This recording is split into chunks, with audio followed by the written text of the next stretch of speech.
Hello everyone, here welcome to my YouTube channel. मेरा नाम हेमंत तुलसान है और आज इस वीडियो में मैं शेयर करूंगा मेरा IIM कोझिकोड का interview experience. It was my first offline interview. उससे पहले मैंने ग्रेट लेक्स का इंटरव्यू दिया था और कैप इंटरव्यू दिया था, बट बोथ वेर ऑनलाइन। तो it was a really interesting experience and मैं वो शेयर करूंगा। And I was able to convert IIM Kozhikode PGP in the first merit list. So I'm sure you'll get to know a lot of things from here and probably शायद आगे काम भी है। तो शुरू करते हैं मेरे इंटरव्यू एक्सपीरियंस का दिन से। शुरुआत से शुरू करूंगा। तो मैं अपने रिलेटिव के यहाँ रुका हुआ था। सुबह 8 बजे का रिपोर्टिंग था केनिलवर्थ होटल कोलकाता में 3 मार्च को, और मैं लेट हो गया था। तो जस्ट बाइक में बैठ के गया एंड इसकी वजह से मेरे बाल पूरे ख़राब हो गए थे, बट ठीक है। और मुझे AC से थोड़ी सी दिक्कत है। तो वहाँ पे पूरा AC चल रहा था। ऑब्वियसली 4 स्टार होटल था एंड प्रोफेसर लोग हैं तो उनको तो AC चाहिए ही। तो शुरू में काफ़ी अनकंफर्टेबल हुआ, बट फिर ठीक है, थोड़ा मैंने रिक्वेस्ट किया AC का टेम्परेचर कम करने and then things got sorted. तो हमें वैट का टॉपिक दिया। हमारा वैट का टॉपिक था success stories are more pivotal than failure stories. 15 minutes थे। एक ब्लैंक पेज दिया था जिसमें दोनों साइड यू कैन राइट, और वर्ड लिमिट कुछ नहीं थी बट स्पेस लिमिट था। तो वो लिखा, मेरे हिसाब से मैंने ठीक ही लिखा। क्या लिखा उतना परफेक्टली याद नहीं, बट ठीक है, अपनी तरफ से जितना ज्ञान दे सकता था दे दिया। और यहाँ पे वैट खत्म हुआ and then we got some, अपना पैनल नंबर मिला। मुझे पैनल 1 मिला था शायद, और मैं अपने पैनल में 5th नंबर था। तो वी गॉट सम टाइम कि ठीक है, जाके जिसको वॉशरूम होके आना है, मूड होके आना है, या मतलब जस्ट बातचीत करना है, they can do and then interview will start. So this was the first, I would say, 1 hour from 9 to 10 AM around. तो अब बारी आती है पर्सनल इंटरव्यू प्रोसेस की। जैसे मैंने कहा, मैं 5th था अपने पैनल में, और शायद 1 जन एब्सेंट था, तो 4 जन, मैं 4th हो गया था। मेरे से पहले 3 जन गए थे, मुझे जितना प्रॉपरली याद है। आई am not sure about it, but most probably यही है। एंड पैनल के रिव्यूज ऑब्वियसली मिल रहे थे। पैनल में ग्रिल टाइप चल रहा था, नॉट एग्जैक्टली ग्रिल। 10-15 मिनट के इंटरव्यूज हो रहे थे एंड उन्होंने कहा कि इंटरव्यूअर्स हंसे जा रहे, लाइक कुछ भी बोलो तो हंस रहे हैं। तो मैं समझ गया कि हाँ ठीक है, वो थोड़ा प्रेशर डालने की कोशिश करेंगे। And they were asking a lot of ad hoc things, जैसा लोगों ने मुझे कहा। ठीक है, तो अब जैसी 4th पर्सन जाके आया, I am assuming 4th person जाके आया, तो अब मेरी बारी है, मुझे पता है।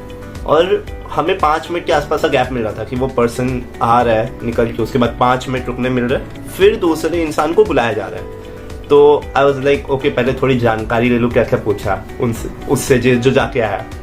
एंड वो भी मेरे कॉलेज का ही था, तो BCom था, मेरे ही कॉलेज का था। तो आई वॉज एक्सपेक्टिंग, लिखे ठीक है, कुछ सेम लाइन्स पे हो सकता है इंटरव्यू, तो थोड़ी जानकारी ले लूँ। टू माई सरप्राइज वो 2 मिनट में ही आ गए। And I was doing my hairs, क्योंकि मेरा बाल खराब हो रखा था। जैसे मैंने कहा, तो मैं अपने बाल ठीक कर रहा था and he was standing there on the gate. तो ऑफलाइन इंटरव्यूज में मोस्टली क्या होता है कि एक जन खड़ा रहता है और वही आपको अंदर लेके जाएंगे and you have to go with him, you have no choice. तो मैं अपने बाल ठीक कर रहा था और वो प्रोफेसर वहाँ खड़े हैं, उनको भी मैं ज़्यादा देर वेट नहीं करा सकता। तो मैं वही अपने थोड़े बहुत बिगड़े हुए बाल के साथ चला गया। इनफैक्ट मैंने एक वीडियो भी बनाई थी अपने इंटरव्यू के बाद, मैं वो सेम वीडियो अभी दिखाऊंगा। एंड एकदम सेम वैसी बाल थे मेरे, नो डिफरेंस। तो you will be able to understand. ये रही video, right. So I hope आप लोगों ने वीडियो देख लिया होगा and you could have understood. ये मेरा आफ्टर इंटरव्यू रिएक्शन था। तो व्हाट एग्जैक्टली हैपेंड, मैं गया अपने फाइल के साथ, अपने फाइल को हाथ में लेके, एंड आई एंटर्ड गेट। वहाँ पे जो प्रोफेसर खड़े थे, मैंने उनको बोला गुड मॉर्निंग सर।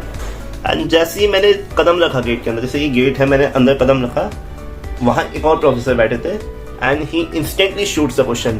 मैं बस पे चल के जा रहा था and Hemant, what is the difference between correlation and regression? And I was completely blank because I didn't knew the answer. And बैठने से भी पहले, मतलब मैं बैठा, गुड मॉर्निंग सर, बैठो, मतलब इस तरह से बोले। एंड मैं बैठा और सबसे पहला मेरे मुंह से यही निकला, sorry sir I don't know. तो बोले you don't know, you haven't studied maths? तो मैंने बोला yes sir, but it was long time back. तो बोले लॉन्ग टाइम बैक?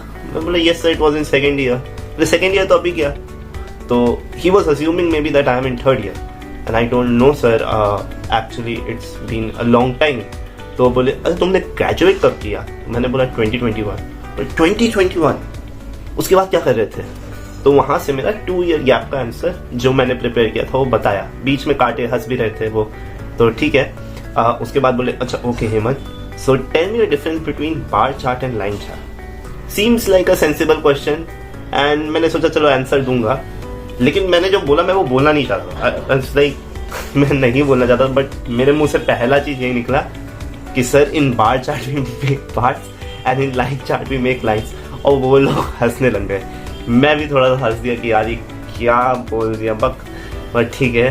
तो बोला अच्छा, और वो तो मैंने बोला sir we use bar charts mostly when we need to show volumes, और लाइन चार्ट तब यूज होता है जब हम लोग को ट्रेंड्स दिखाना होता है या कंपैरिजन करना होता है।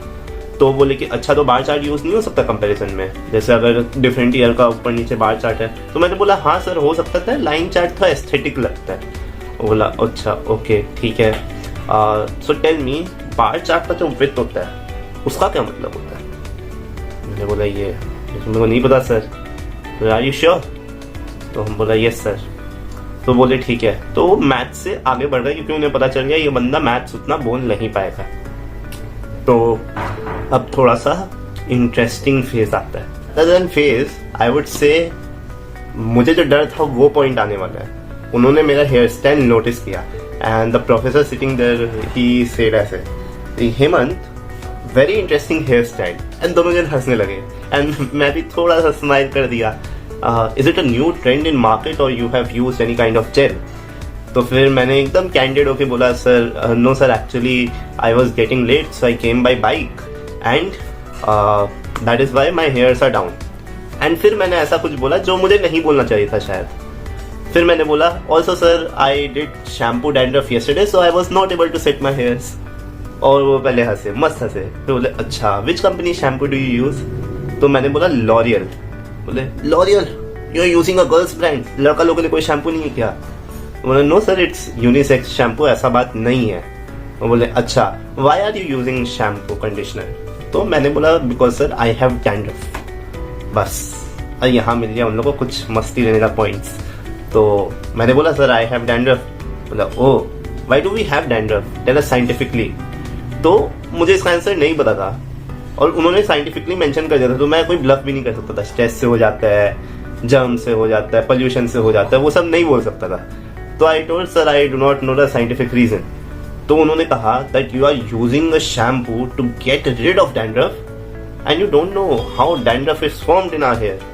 तो हम बोला sorry sir I research more about it. तो बोले अच्छा अच्छा ओके। तो फिर उन्होंने क्वेश्चन किया Hemant why is dandruff important, tell us. And मुझे इसका आंसर नहीं पता था। तो फिर मैंने कहा एकदम काइंडली कि sorry sir I do not know about it but I definitely research about it. तो बोले तुमको ये भी नहीं पता? बोले नो सर सॉरी सर। तो नेक्स्ट क्वेश्चन ये था Hemant how did you know you had dandruff? और मेरे मन से एकदम स्पॉन्टेनियसली ये जवाब निकला बिना एक सेकंड भी सोचे कि सर मम्मी ने बताया। एंड दे ऑल स्टार्टेड, मतलब दोनों जन हंसने लगे। मैं भी थोड़ा सा स्माइल कर दिया। तो बोला तुम्हारे घर पे मिरर नहीं है? तो मैंने बोला हाँ सर है। बोले उसमें नहीं देखा तुमने कि तुम्हारा डैंड्रफ है कि नहीं? तो मैंने कहा नहीं सर मैंने कभी अपने बालों को उस तरह से मिरर में देखा नहीं। बोले हाँ तुम्हारे बाल देख के लग रहे कि तुम मिरर में बाल नहीं देखते। एंड दे मतलब sarcastically then again pin pointed on my hair style. मैं अपना हंसी कंट्रोल नहीं करता, मैं हंस दिया and they also started laughing. तो मैंने बोला नहीं सर एक्चुअली डैंड्रफ स्कैल्प में होता है, नॉर्मल मिरर से उतना डीपली नहीं देख सकते, तो इसीलिए मैंने मिरर में नहीं देखा, मुझे मेरी मम्मी ने बताया सो आई यू नो मैंने बात मान ली। तो इट्स लाइक ओके। तो do you think dandruff is important for us? Like अगर हम बहुत ज़्यादा बार सोप यूज़ करते हैं अपने शरीर में तो हमारा जो स्किन का लस्चर है वो चला जाता है। तो अगर तुम शैम्पू कंडीशनर ज़्यादा यूज़ करोगे डैंड्रफ हटाने के लिए तो हो सकता है ना कि तुम्हारा भी जो हेयर का लस्चर है वो चले जाए। हो सकता है डैंड्रफ तुम्हारे हेयर का लस्चर मेंटेन करने में मदद करता हो। तो मैंने कहा sir since I do not have enough knowledge about it so it may be a case that is possible but I am not sure about it. तो उन्होंने कहा तो फिर तुमको हटाना क्यों है डैंड्रफ? तो मैंने कहा कि सर इसी तरह से मार्केट हुआ है कि dandruff is not something which we should have in our hair. तो उन्होंने कहा oh so you are a product of marketing. तो मैंने हंसते हंसते बोला, एंड यहाँ मैंने सोचा कि अब मैं इंटरव्यू घुमा देता हूँ, तो मैंने बहुत ही हंसते हंसते बोला yes sir, I believe to be a marketer I first need to be a product of marketing with the hope, मैंने ये सोचा विद द होप कि अब अच्छा तुमको मार्केटर बनना है, चलो मार्केटिंग पे बात होगी, बट ऐसा नहीं हुआ। तो ठीक है, this was a very enjoyable phase. मतलब ठीक है, थोड़ा बहुत ग्रिल टाइप था, मैंने जवाब नहीं दिया था ज़्यादा, हंस रहे थे वो लोग, मैं भी स्माइल कर रहा था, बट ठीक है चल रहा है। फिर उन्होंने मैं चश्मा देखा और बोला Hemant do you have myopia और हेट्रोमायोपिया। एग्जैक्टली मेरे को याद नहीं आ रहा था दोनों के बीच का difference, but from what I could recall myopia दूर का होता है, मेरा माइनस पावर है। तो मैंने कहा yes sir I have myopia -8.5 power, नहीं -8 पावर। तो वो oh my god you have -8 power, how far you can see. और मैंने इस अपॉर्चुनिटी में थोड़ा सा एक छोटा सा जोक मारा कि sir if I remove my specs I won't be able to see you both. और फिर वो दोनों हंसने लग गए और मैं भी हंसने लग गया। तो मैंने ऐसे किया था, sir if I remove my specs I won't be able to see you both. फिर वो हंसने लगे, फिर मैंने ऐसे स्पेक्स डाल दी। तो this seem like a good face कि ठीक है चलो। तो बोलते अच्छा Hemant you are going for your eye testing for so many years, तो बताओ आई टेस्टिंग में वो करते क्या है, मतलब करते क्यों है, साइंटिफिकली बताओ। And I was like oh my god मेरे को तो ये नहीं पता। मतलब मैंने कहा sir should I tell you the process. बोला नहीं प्रोसेस मुझे भी पता है, हम दोनों के चश्मे हैं, तुम ये बताओ वही प्रोसेस क्यों होता है। तो हम बोला sorry sir I am not well you know knowledgeable enough to comment on that. तो बोलते अच्छा तुम जब आई टेस्टिंग कराने जाते हो तो तुमको वो शीशे में कुछ वर्ड्स पढ़ाते हैं ना। तो मैंने बोला हाँ सर पढ़ाते हैं। तो बोले कि सबसे पहले ये बताओ कि उनका साइज इतना बड़ा से छोटा क्यों होते जाता है। तो मैंने अपनी एक एनालॉजी दी कि ठीक है हम लोग को टेस्ट करना है कौन सा पावर सबसे सही बैठ रहा है। तो जब तक हम लोग लास्ट लाइन तक if not properly second last line तक प्रॉपर्ली नहीं पढ़ते तब तक कंक्लूड नहीं कर पाते कि ठीक है अब हमारा ये नया पावर है या ये power is enough for us to see. तो दे आर लाइक ओके तो ये बताओ कितना डिस्टेंस होता है। And I had no clue. तो मैंने बोला sorry sir I do not know about it. तो बोले तुम 10 साल से करा रहे हो तुमको ये नहीं पता कितना डिस्टेंस होता है। तो फिर मैंने कहा नहीं sir sorry I never paid attention to it. बोला अच्छा ठीक है, बट फिर मैंने एक चीज़ बोली जो मुझे नहीं बोलनी चाहिए था। मैंने ऐड ऑन किया but sir I had got my checkup done at 2-3 places and at all the places the distance was fairly same, so I believe there must be a standard distance. और उन्होंने पकड़ा बोला अच्छा बताओ क्या है standard distance. और मैंने बोला मुझे वो भी नहीं पता। तो बोले तुमने अभी कहा स्टैंडर्ड डिस्टेंस और तुम्हें वो भी नहीं पता। तो मैंने बोला नहीं सर वो भी नहीं पता। वो बोला ओके ठीक है now Hemant let's talk serious. मेरे मन में यही चला तो क्या आप तक मेरे साथ मजाक कर रहे थे, बट देन आई थॉट कि ठीक है अब वो थोड़ा हंसी वाला फेज ओवर हुआ, now it is something that is going to be the real deal. तो इस टाइम तक तो ऐसा फेज चल रहा था कि इतने हंस रहे थे मुझे लगा मैं अपना नाम भी बोल दूँ कि मेरा नाम हेमंत है तो तब भी हंसना शुरू कर देंगे। बट फिर सीरियस जब बात आया तो उन्होंने मुझसे पूछा Hemant do you know what is GDP and it's like confident yes sir I know. तो बोला एक्सप्लेन व्हाट इज GDP। तो मैंने एक्सप्लेन किया GDP ग्रॉस डोमेस्टिक प्रोडक्ट ये होता है। वो तो कैसे कैलकुलेट होता है। और मैंने बोला 3 तरीका income method expenditure method production method, लेकिन इंडिया में एक्सपेंडिचर मेथड फॉलो होता है। तो उस समय वो सामने में प्लेट रख के कुछ खा रहे थे तो उन्होंने कहा हम जो ये खा रहे हैं यहाँ पे और जो रह रहे हैं क्या उसका काउंटिंग होगा GDP में। मैंने कहा यस सर होगा क्यों नहीं होगा। तो मुझे कैसे होगा। तो बोले कि आपको सर GST देगा तो GST से बैक ट्रैक करेगा। तो वो तो कौन करता है ये। तो हम बोला सर मिनिस्ट्री ऑफ IT। तो उन्होंने ऐसे कहा मिनिस्ट्री ऑफ IT। तो मैंने कहा नहीं सर वो इंफॉर्मेशन टेक्नोलॉजी नहीं इनकम टैक्स। तो बेसिकली वो फिनेंस मिनिस्ट्री होता है बट मुझे याद नहीं था। तो पूछा अच्छा मिनिस्ट्री ऑफ IT किसके अंडर आता है। तो मैंने कहा सर वो फिनेंस मिनिस्ट्री के अंदर आता है।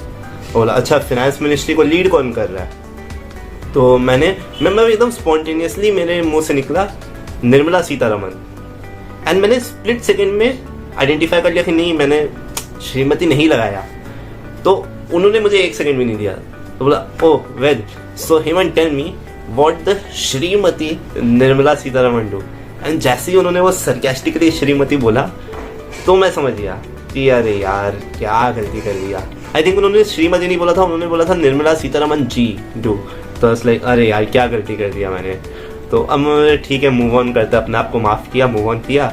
तो मैंने बोला कि उनका क्या काम है एग्जैक्टली, उनको वो फिस्कल पॉलिसी का देखना होता है, फिस्कल डेफिसिट का देखना होता है। बोले ओ इंटरेस्टिंग टर्म फिस्कल डेफिसिट। तो व्हाट इज़ फिस्कल डेफिसिट, बताया मैंने व्हाट इज़ फिस्कल डेफिसिट। तो उन्होंने मुझसे पूछा कि Hemant what is a current fiscal deficit. तो एक बात सुनो, मुझे नींद में भी उठा के पूछ लेते ना कि हेमंत फिस्कल डेफिसिट क्या चल रहा है इंडिया का, मैं नींद में भी बोल देता 6.3%। लेकिन उस वक्त उन्होंने मुझे ज़बरदस्त मैनिपुलेट किया, नहीं 6.4% था, हाँ ज़बरदस्त मैनिपुलेट किया। उन्होंने कहा कि Hemant what is a fiscal deficit, मतलब बैंक्स फिस्कल पॉलिसी के हिसाब से इट शुड बी, नहीं सेंट्रल बैंक ऑफ इंडिया के हिसाब से it should be some, sorry क्या बोल रहा हूँ, रिजर्व बैंक ऑफ इंडिया के हिसाब से it should be somewhere between 4 to 6 ना। एंड आई वाज लाइक हाँ ये तो है, और मैंने फट से बोला ये सर इट्स 4.4%, और वो ऐसे वंडरफुल हेमंत 4.4%, ग्रेट। तो let's come back to the GDP part. तो हु कैलकुलेट्स दिस, क्या बोलते हैं, जो जीएसटी से बैक ट्रैकिंग होगा। तो हम बोला कि sir finance ministry does it. वो बोला अच्छा तो क्या वो निर्मला सीतारमन जी एक्सेल में बैठ के करती हैं क्या। वो बोला नहीं सर वहाँ और लोग होते होंगे। तो वो फिर हंसने लग गए। तो फिर बोला अच्छा फिस्कल डेफिसिट में आए तो बोले अच्छा Himmat how do we spend more than we earn, fiscal deficit में तो यही हो रहा है। तो फिर मैंने कहा सर वी टेक लोन्स। तो मतलब लोन कहाँ से लेते हैं। तो मैंने बोला कि सर हम लोग को कंट्रीज से मिल जाता है, बैंक से मिल जाता है। तो बोले बट लोन क्यों लेना है, वो तो खुद के कलाम में फंदा देने के मतलब इक्वल हो गया। तो मैंने फिर अपना वही ज्ञान देना शुरू किया कि डेवलपमेंट में ज़रूरी होता है लोन, और हम लोग के पास कैश है तो हम लोग ये कर सकते हैं, वो कर सकते हैं। और फिर मैंने एक चीज़ बोली जो मुझे नहीं बोलनी चाहिए थे। उस समय अडानी हिंडनबर्ग ऑब्वियसली बहुत चल रहा था। तो मैंने कहा सर जैसे अडानी को देख लीजिए, अडानी ने लोन लिया है, आज वो इतना बड़ा बन गया, इतना बड़ा पिलर है इंडियन इकोनॉमी का कि आज वो गिर जाएगा तो इंडिया में ये हो जाएगा वो हो जाएगा। बोले अच्छा वंडरफुल हेमंत, तो तुम अडानी का केस फॉलो कर रहे हो। एंड उसी समय मुझे समझ आ गया कुछ तो गलत होने वाला है। बट ठीक है, मैंने कहा ये सर कर रहा हूँ। हर दिन का न्यूज़ पढ़ा है मैंने, हर दिन का न्यूज़ पढ़ा है, बस पिछले दिन का न्यूज़ नहीं पढ़ा था। मैं हाईलाइट पढ़ा था, हेडिंग पढ़ा था, बट डीप में नहीं गया।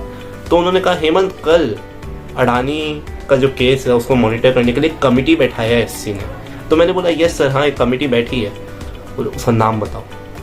एंड आई वाज लाइक मुझे नहीं पता सर। अच्छा उस कमेटी में कौन कौन है ये तो बताओ। तो फिर मैंने कहा मुझे नहीं पता सर सॉरी। तो फिर उन्होंने कहा हम समझ गए तुम कितना फॉलो कर रहे हो। तो मैंने बोला sir actually I didn't get a chance to catch up with the news yesterday, so I was not knowledge, क्या बोलते हैं ना, मुझे उतना याद नहीं था, ये याद भी नहीं बोलोगे कि क्या बोलूँ, मैं उतना डीपली रिसर्च नहीं था कल के न्यूज़ पे। तो बोले okay okay we can understand.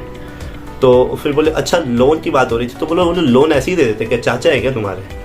वो ऐसे ही उन्होंने कहा कि दे आर योर अंकल्स। तो बोले नहीं सर वो एक्चुअली अगर हम लोग कंट्री से लोन लेते हैं तो वो तो अपने पर्सनल रिलेशन पे डिपेंड करता है, वरना हम लोग बॉन्ड्स के थ्रू पैसा रेस करते हैं, या फिर अगर हम लोग जैसे वर्ल्ड बैंक के पास जाए या एशियन डेवलपमेंट बैंक के पास जाए तो उनको अगर हम लोग कोई प्रॉमिसिंग प्रोजेक्ट दिखाते हैं तो दे गिव अस फंडिंग ताकि हम लोग उस प्रोजेक्ट को कंप्लीट कर पाए। तो फिर वो पीछे पड़ गए, नहीं क्यों ले, इंटरेस्ट रेट क्यों दे, जितना है उतने ही चादर फैलानी चाहिए। तो मैंने बोला सर हम लोग MBA के लिए भी लोन लेंगे तो that is for our development. तो बोलते अच्छा तुमको क्या लगता है हम लोग ये लोन कभी पूरा रीपे कर पाएंगे, क्या ये कभी ज़ीरो होगा। तो मैंने कहा sir it can be zero definitely अगर हम लोग सब रीपे कर दिए और बोरो करना छोड़ दिए, but right now I don't see that case in India because हम लोग अभी डेवलपिंग कंट्री है एंड सिंस नया नया चीज़ आते जा रहा है और इंडिया अभी भी मतलब इनकम इनइक्वालिटी है, पॉवर्टी है, तो there are lot of things that need to be address जिसके लिए पैसे चाहिए। तो आई डोंट करेंटली सी कि अभी ज़ीरो हो पाएगा, but in the future I hope it happens. और फिर उन्होंने कहा अच्छा। तो फिर मैंने एक एक्स्ट्रा ऐड किया कि सर US भी बहुत सारा डेट में डूबा हुआ है, एक्चुअली में डूबा हुआ है, बट मैंने बोल दिया कि US भी बहुत ज़्यादा डेट में सर, जबकि वो डेवलप कंट्री है। So even a develop country right now is taking money to develop themselves more. तो we Indians we are developing country, so we will definitely need money and that is why I don't see the zero thing happening. And then they looked at each other ऐसे and like okay Hemant we are done. तो मैं उठा अपना file लिया चल दिया। इस तरह से मेरा IIM कोझिकोड का इंटरव्यू ख़त्म हुआ। फिर मैंने जाके बाहर थोड़ी बहुत बातचीत की, अपना इंटरव्यू एक्सपीरियंस थोड़ा बताया एंड फिर वो वीडियो बनाया, पानी का 2 बॉटल लिया और चल दिया। फन फैक्ट, मुझे उसी दिन कॉल आया वो कैनवर्थ से कि कुछ दिक्कत हो गई। अगले दिन पता चला मैंने अपना वैट शीट में साइन नहीं किया, तो उसको साइन करने के लिए मैं वापस गया था। एंड आई वॉज, तब तक मैं टेरिफाइड था कि अरे क्या हो गया, कोई बता भी नहीं रहा कि you come and we will show you, ऐसे बोल रहे थे। तो इट्स लाइक ठीक है। So this was my code experience and actually I was very surprise when I saw कि मैं फर्स्ट लिस्ट में निकल गया। लर्निंग्स यही है, पूरा टाइम मैं हंस रहा था, मैं कॉन्फिडेंट था, इवन दो आई न्यू कि मैं गलत आंसर्स कभी कभी दे रहा हूँ, कभी नहीं दे रहा हूँ, but never at a point मेरे पसीना निकला या you know I started shivering या फिर आई वॉज यू नो मैं हकला के बोल रहा था, ऐसा नहीं हो रहा था। पूरा टाइम मैं जैसा खुद हूँ थोड़ा बहुत जोक्स क्रैक कर रहा था, पूरा टाइम हंस रहा था, वो सब कर रहा था, and I tried my level best to answer. So I am not sure what they exactly saw, but I am fortunate that they saw something in me and they took me. I'm sure this will help you. I have a lot of other interview experiences that I'll keep uploading, and also the CAT journey का I'll upload CAT videos as well just to know why my CAT journey। तो मेरा 2 year drop है, बहुत average profile है, average student रहा हूँ। हाँ, थोड़ी बहुत एक्स्ट्रा करिकुलर कर ली थी कॉलेज में, but you know that's not a criteria जिससे आपको शॉर्ट लिस्ट मिले। एंड देन इंटरव्यूज़ में भी उसके बारे में डिस्कशन नहीं हुआ ज़्यादा। तो I'll try my level best to tell what I got to learn from these 3 attempts of CAT, how I went from 44 to exactly now 97.84 and secured admission at Shillong Kozhikode and got waitlisted in the other Lucknow FMS and कौन सा MDI। तो stay tuned, do subscribe to my channel if you liked it, comment करो, like करो, share करो अगर अच्छा लगे तो, and I will try my level best to give you the best sceneries from Kozhikode and also the best value adding content. Thank you so much for your time. Have a good day.